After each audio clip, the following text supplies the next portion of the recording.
Rivaliteti mes dy vlezërve Shpendi në Serin B duket se do të vazhdojë edhe këtë sezon. Ashtu si në edicionin e kaluar, dy sulmuesit po i përgjigjen njëri tjetrit në garën kush shënon më shumë që në javën e parë të tij. Steven Shpendi gjete golin të shtunën me Empolin dhe Kristiani është përgjigjur sot me një gol me fanelën e Cezenës. Në ndeshjen kundër Sampdorias, sulmuesi kombëtares shfrytëzoi më së miri një topë në zonë, duke shënuar me kokë me një lëvizje prej bomberi që befasoi portierin dhe i dha avantazhin ekipit të tij.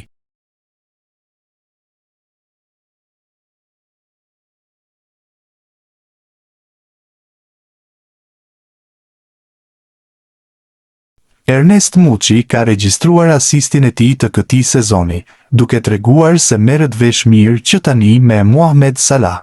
Në ndeshjen me Trabzonspor dhe Başakşehir me rezultatin 1-1 dhe ku Mohamed Salah kishte shënuar një gol për ekipin e sulmuesit shqiptar, ky i fundit e ndihmoi që të kthente skuadrën në avantazh. Me një kombinim perfekt mes të dyve në minutën e 48, erdhi goli i avantazhit 2-1 me sulmuesin egjiptian, i cili pasi çoi sferën në rrjet, u kthye për të përqafuar pikërisht Muçin për asistin perfekt. Armando Broja e nisi si titular në ndeshjen e javës së dytë në Championship përballë West Bromwich, në të cilin skuadra e tij u mposhtë me shifra 3-1 me përmbysje, edhe pse gjeti shpejt një avantazh fal autogolit. Pavarësisht kësaj humbje, mediat angleze kanë vlerësuar paraqitjen e sulmuesit shqiptar.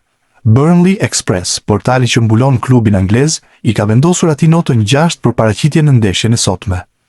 Udhëhoqi vjen e parë me mungesën e Zian Fleming dhe bëri okej, por pa imponuar në të vërtetë veten ndaj të tjerëve. Kishte një mundësi të mirë shënimi që u prit mirë, shkruaj në komentin e rreth brojës dhe paraqitjes së tij në këtë ndeshje, ku ai la fushën pa kaluar një orë lojë. Steven Shpendi po pret prej kohësh një ftesë nga kombëtarja shqiptare e futbollit. Një ftesë që nuk i erdhi kur nga Silvinho, por as nga Maran në grumbullimin e tij të parë në qershor. Megjithatë, do të jetë vështirë që sulmuesi të lihet përsëri jashtë grumbullimeve kuqezi, pasi ai e ka nisur sezonin e ri me fanelën e Empolit me këmbën e mbar, duke shënuar që në ndeshjen e parë të Series B kundër Cremonezes. Në minutën e 21 të takimit, sulmuesi i cili më parë ka luajtur me moshat kuqezi deri me Shqipërinë U21, u tregua javë që të shfrytëzonte një goditje nga këndi për të çuar topin në rrjet. Goli fillimisht u anulua për pozicion jashtëloje, por më pas u akordua i rregullt. Steven Shpendi ka shënuar 15 gola në sezonin e kaluar në Serin B me fanelën e Empolit, ndërsa një edicion më parë kishte shënuar 4 të tillë me fanelën e Karanezes. Ndeshja mes Bodrumspor dhe Muğlaspor në kategorinë e dytë turke është mbyllur me rezultatin e barabartë 0-0. Por edhe me nga një karton të kuq për secilën skuadër, me të cilët janë dëshkuar brenda shumë pak minutash dy lojtarë shqiptar. Në startin e pjesës së dytë, Jurgen Çelhaka i Muğlaspor bëri një ndërhyrje të gabuar ndaj Florian Loshajt të Bodrumspor në mesfush. Gjyqtari i tregoi ish mesfushorit të Tiranës kartonin e dytë të verdh, duke nxjerrë para kohë nga loja. Por pak minuta më vonë, ishte pikërisht Loshaj, ai i cili bëri një ndërhyrje të gabuar, duke marrë të dytin e verdh, e barazua shpejt numrin e lojtarëve në fushën e lojës.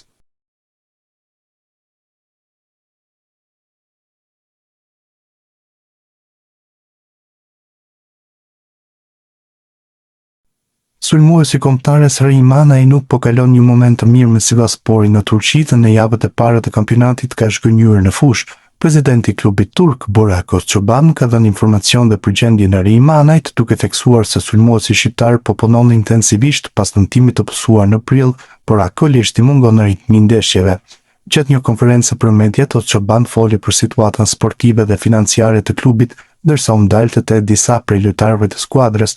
Rejmanaj, drejtuesi i Sivasporit, vlerësoi punën e bërë nga futbollisti gjatë periudhës së rikuperimit, duke nënvizuar se sfida kryesore për të në këtë moment është rikthimi në ritmin e konkurrimit. Rejmanaj ka punuar shumë që nga dëmtimi që pësoi në prill, mungesa e tij më e madhe aktualisht është ritmi i ndeshjeve. Ne i besojmë cilësive të tij, u shpreh Özçoban. Deklarata e presidentit vjen në një moment kur Sivaspori është ende në fazën e ndërtimit të skuadrës për sezonin e ri.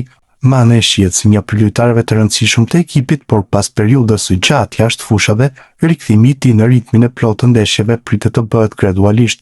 Sivaspori e ka nisur sezonin me një barazim 0-0 ndaj Esenler Erokspor dhe më pas pësoi humbje ndaj Kayserisporit.